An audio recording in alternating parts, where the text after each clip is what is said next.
من هو رالف رانكيك مدرب ميلان الجديد؟ في غضون ساعات قليلة، أصبح الألماني رالف رانغنيك اسماً قوياً في كرة القدم العالمية، بعد أن تم تعيينه كمدرب لميلان. بدأ رانغنيك مسيرته التدريبية عندما قاد فيكتوريا باكنام كلاعب ومدرب في عام 1983، وبعد ذلك بعامين جمد مسيرته كلاعب لتدريب فريق شتوتغارت، لكن لاعب الوسط المدافع عاد إلى دور مدرب لاعب مع ليوبولدسفيلر في عام 1987. بمسيرة متقطعة، واصل رانغنيك طموحه التدريبي في التسعينيات قبل أن يصل لأولى محطات الأضواء عندما قاد شتوتغارت في وقت صعب بنهاية موسم 1998 وموسم 1999، وفاز بمواجهتين بين 5 مواجهات أخيرة في عمر موسم الفريق الألماني، بعدما أنهى موسم 1998 وموسم 1999 في المركز 11. تحسن وضع شتوتغارت تحت قيادة رانغنيك في الموسم التالي، وأنهى الفريق موسم بوندسليغا في المركز 9، ولعب تحت قيادة المدرب الألماني في ذلك الوقت المهاجم المصري الشاب أحمد صلاح حسني، في ظل إيمان واضح من رانغنيك بالمواهب الشابة منذ بداية مسيرته. مشوار مميز قدمه رانغنيك مع العديد من الأندية الألمانية. شهد قيادة هانوفر للصعود لدوري الدرجة الأولى بعد غياب دام 13 عاما، وشهد قيادة شالكة لوصافة دوري الدرجة الأولى الألماني وكأس ألمانيا خلف بايرن ميونخ في موسم 2004-2005، وهي المهمة التي تولاها عقب ترشيحه لمنصب المدرب المساعد لمواطنه يورغن كلينسمان في الجهاز الفني للمنتخب الألماني، لكن المنصب ذهب لواكيم لوف في ذلك الوقت. شهد مشوار رانغنيك أيضا تجربة استثنائية حملت إصرارا من نوع خاص، عندما قرر طواعية مغادرة الأضواء وقيادة مشروع هوفنهايم من الدرجة الثالثة عام 2006، وبعد موسم وحيد تأهل للفريق لدوري الدرجة الثانية للمرة الأولى في تاريخه قبل مواصلة المسيرة المبهرة واقتناص تأهل تاريخي لدوري الدرجة الأولى في الموسم التالي مباشرة. وفي موسمه الأول في بوندسليغا 2008-2009 أصبح هوفنهايم حديث العالم بعدما قدم بداية مذهلة، وحقق 35 نقطة من أصل 51 نقطة متاحة في النصف الأول من الموسم قبل التراجع في النصف الثاني من الموسم إلى المركز 7. وبعد مواصلة مسيرة الفريق المميزة في الأضواء، رحل رانغنيك بشكل مفاجئ عن هوفنهايم عام 2011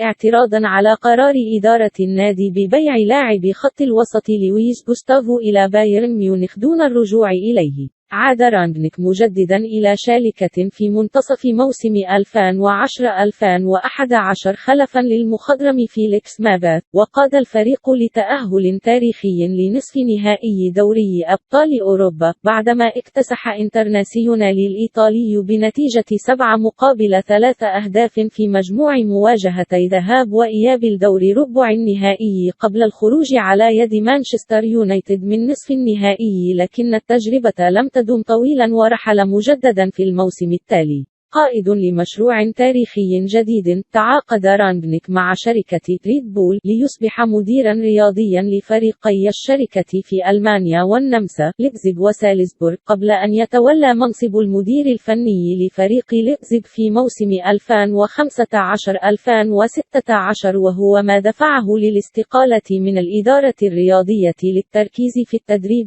خلال ذلك الموسم، وبالفعل قاد الفريق للتأهل لدوري الدرجة الأولى للمرة الأولى في التاريخ. عاد رانغنيك مجددا لمنصب المدير الرياضي في الموسم التالي، وتعاقد لايبزيج مع رالف هاسنهاتل للقيادة الفنية في بوندسليغا، وبالفعل قدم موسما رائعا أنهاه الفريق في المركز الثاني بجدول الترتيب، لكن بعد التراجع في الموسم التالي إلى المركز السادس وخسارة بطاقة التأهل لدوري أبطال أوروبا، احتاجت إدارة ليبزيغ لخدمات رانغنيك رانغنيك بشكل مؤقت كمدير فني في الموسم الماضي، وكان المدرب المخضرم عند حسن الظن حيث قاد الفريق للعودة إلى دوري أبطال أوروبا بعد تحقيق الثالث في بوندسليغا. تاركاً المهمة للمدرب الشاب يوليان ناجلسمان، عاد رانغنيك لمنصب أهم بشركة ريد بول التي احتاجت لخدماته في مشروعاتها التي توسعت عالمياً، خاصة في البرازيل والولايات المتحدة،